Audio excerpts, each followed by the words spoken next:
I'm not gonna lie to you. I'm not gonna say that life gets better, it gets easier. I'm not gonna say that there is a light at the end of the tunnel, that you gotta keep going, you gotta keep pushing. I'm not finna sit here and give you that, because life doesn't always get better. No, it doesn't always get easier.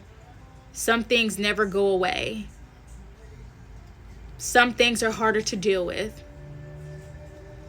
But the best thing that I can tell you is to get help.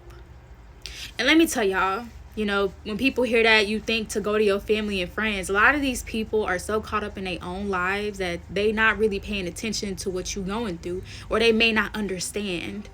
I recommend getting a professional. Going to a professional to get help, whether that's a primary care physician, that's the doctor you see, just, you know, cold, sick. A lot of these places, like even Care Now, is a great place to go if you're feeling like you're stuck. Go to the emergency room at a hospital. Go get help. I would rather you be here than to no longer be here, because regardless of what you feel, regardless of what your mental illnesses are telling you, people will miss you and you are loved. And I'm gonna be honest with you, if you are like me and I suffer from bipolar, depression, PTSD, anxiety, I have all these problems that were triggered by trauma, sexual abuse to be specific, it's not gonna be like a one and done situation. I started working with my psychiatrist months ago, and we are finally at a point where my medications actually work. They work. It's a great combination and it works. It takes away all the idolizations and the urges, the thoughts. Now, does it mean that my life is easier? No, I still have episodes. I still get really down. I still struggle, right? There are times where my episodes are stronger than the medication, and then those idealizations come back, and those urges and those thoughts come back. Right?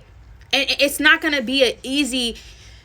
Listen, I wish somebody would have told me this from the jump. Not that I feel like it would have made a difference.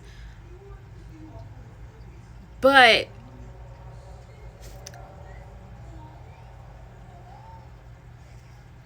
how do I say this?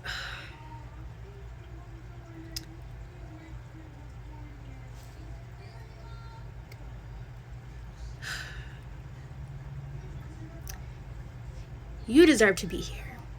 You are worthy. You are deserving. Your trauma does not define you. Your mental illnesses do not define you. Okay? It's not going to be easy. You're going to come across people throughout your entire life that's probably going to use it against you. You're going to come across people who don't understand, so they may just brush it off. Okay? The rest of your life may be up and down constantly. It's not easy. Okay? And don't listen to people when they tell you, oh, you got to live for your kids. You got to live for this person. No. You got to live for yourself. Because I promise you, at some point, living for somebody else, it ain't going to cut it. It's not going to cut it. It's not. And that feeling to stay for them will leave, because then those thoughts of, oh, well, they'll be better off without me. I'm probably doing a terrible job. You know, I'm probably bringing them. I'm telling y'all, get help. Get professional help.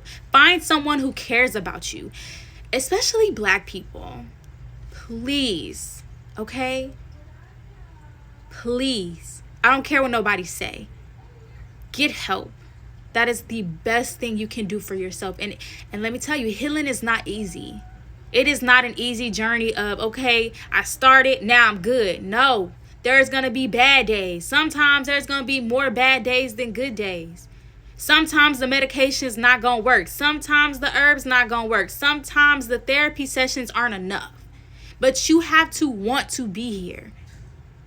You have to want to fight. I have to tell myself every day, although those thoughts are telling me that my daughter would probably be better off without me because of all the stuff that I've been through. And sometimes I beat myself up for allowing this shit to happen to me. But I also have to remember that there's no one else on this planet that's going to treat my child the way that she deserves to be treated. There's no one else that's going to do right by my kid and teach her all the things that I went through and try to help her avoid these things and try to help her understand and learn from my mistakes. Nobody's going to do that.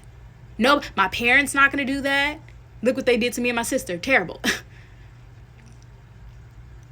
And I sure as hell don't want some stranger taking care of my kid. I'm not staying for her. I'm staying for me. I'm staying for me because although I may be confused on my purpose, I know I have one. Whether that's just to raise my child to be a decent person and to make sure that I teach her everything that I've learned throughout the year. I don't care. Whether it's to make a change in the Black community, whether it's to make an impact on mental health, I don't care what my purpose is. Whether I can see it or not, I know I'm supposed to be here. And so are you. So are you. So get help. Get professional help. If you don't know where to start, you can reach out to me. I was helping people in my Black safe space locate places in their area that I don't even live in. I don't even live in y'all city.